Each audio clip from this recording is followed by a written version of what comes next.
नमस्कार, सिटीजन आवाज़ में आपका स्वागत है। इस वक्त हम जहां मौजूद हैं, हमारे पीछे दरभंगा एयरपोर्ट का न्यू टर्मिनल जो है, नया टर्मिनल जो है वो बनने को लेकर जो है वो जो कार्य है वो तेज़ी से हो रहा है।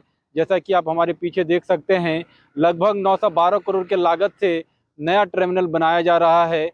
दरभंगा एयरपोर्ट उड़ान योजना के तहत 2020 में इसका शुभारंभ किया गया था और लगातार इसकी सफलता को देखते हुए सरकार, बिहार सरकार और केंद्र सरकार के द्वारा जो है इसको अंतर्राष्ट्रीय एयरपोर्ट बनाने की तरफ जो है सरकार ने एक बड़ा कदम लिया है, जिसको लेकर जो है नया टर्मिनल का निर्माण जो है लगभग 912 करोड़ के लागत से बन रहा है। ये हमारे पीछे आप देख सकते हैं, ये नया टर्मिनल है जो रानीपुर के आसपास का ये लोकेशन है, ये पीछे है। 2 दिन पहले ही यहाँ जो है मुख्यमंत्री आए हुए थे और कई योजनाओं को लेकर जो है उन्होंने उद्घाटन यहाँ से किया था। यहाँ पे उनका कार्यक्रम था और आप देख सकते हैं जी कि यही पीछे जो है वो दरभंगा एयरपोर्ट के नए टर्मिनल का जो है वो निर्माण होना है। और दरभंगा को लेकर कहे और उड़ान योजना के तहत जो दरभंगा एयरपोर्ट है वो पूरी तरीके से सफलतम के शीर्ष पर है। पूरे देश में जो उड़ान योजना के तहत कई जगह जो एयरपोर्ट चालू किए गए,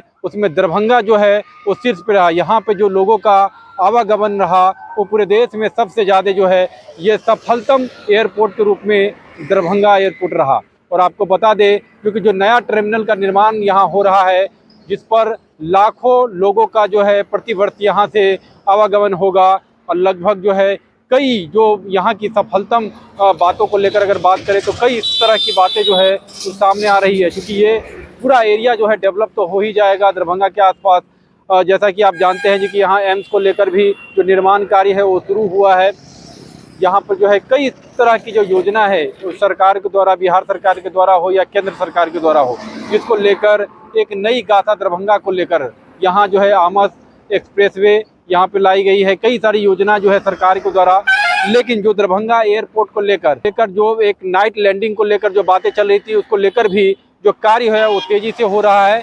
उसको लेकर भी कार्य हो रहा है जल्द ही। जैसा कि यहाँ के जो निदेशक है उनका कहना था जो मार्च तक जो है वो नाइट लैंडिंग को लेकर, रात्रि आवागमन को लेकर भी जो फ्लाइट की जो है आवागमन है वो रात्रि में भी शुरुआत किया जा सकता है, जिसको लेकर जो लाइटिंग का रनवे पे कार्य है वो तेज़ी से यहाँ पर हो रहा है। रनवे का कार्य लगभग जो टर्मिनल को लेकर उनका कहना था कि लगभग 50% के आसपास जो है टर्मिनल का कार्य हो चुका है और जल्द ही जो है इस पूरे कार्य को संपन्न करो और फिर जो है यहाँ से देश ही नहीं विदेशों में भी उड़ानें भरी जा सकती है। यहाँ पे अन्य देशों में भी उड़ानें भरी जा सकती है और उत्तर बिहार और बिहार का ये दूसरा सबसे बड़ा एयरपोर्ट होगा जो यहाँ से लेकर देश नहीं विदेशों में भी उड़ानें यहाँ से अंतर्राष्ट्रीय स्तर पे भरी जाएगी। कई सारी चीज़ें हैं जिसको लेकर जो जिक्र है वो किया जा रहा है। डेवलपमेंट को लेकर जो है एक गाथाएं लिखी जा रही है। 2 दिन पहले ही मुख्यमंत्री यहीं से जो है कई योजना का जो है उन्होंने उद्घाटन और शिलान्यास किया है। आलिया कंपनी के द्वारा, कॉन्ट्रैक्टर के द्वारा बड़े पैमाने पे जो कार्य है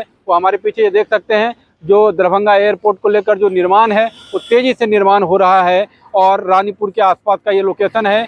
और दरभंगा एयरपोर्ट जैसा कि आप जानते ही हैं, जो कि पूरे देश में जो उड़ान योजना के तहत ये जो लाई गई थी 2020 के नवंबर से ये जो इसका शुभारंभ हुआ था, इसमें कई जो है ये सफलतम जो है पूरे देश में तेज़ी से और दरभंगा को लेकर जो है वो विकास को लेकर जो कई सारी चीज़ें हैं उसमें दरभंगा एयरपोर्ट जो ट्रांसपोर्टेशन को लेकर आसपास के जो विकास है, जो कमर्शियल जो यहाँ के जो लोग ट्रांसपोर्टेशन को लेकर जो बातें थी, यहाँ से कई सारी चीज़ें जो है लॉजिस्टिक को लेकर कई सारी चीज़ें बनेगी, जिसको लेकर व्यवसाय और रोजगार का भी एक साधन बनेगा। और चूँकि यहाँ जो आवागमन है वो आवागमन एक सुगम जो हो रहा है। अभी तो देश को लेकर बात हो रही है, बम्बई, दिल्ली, गुजरात, और जब ये नया टर्मिनल बनेगा तो फिर अन्य और शहरों को लेकर यहाँ से शुरू होगा। कई जो एयरलाइंस कंपनी है वहाँ पे उनकी पदार्पण होगा और फिर बड़े पैमाने पर जो है जैसा कि आप देखते हैं पटना और बाकी जगहों पे उस तरह की स्थिति यहाँ पे बनेगी। और जो नाइट लैंडिंग को लेकर जो सरकार के द्वारा जो नाइट लैंडिंग की जो व्यवस्था है उसको लेकर बड़े पैमाने पर कार्य चल रहा है, जैसा कि यहाँ के निदेशक का कहना है, क्योंकि जल्द जो है लगभग 1 से 2 महीने के बीच में जो नाइट लैंडिंग का कार्य है उसको भी संपन्न कर लिया जाएगा।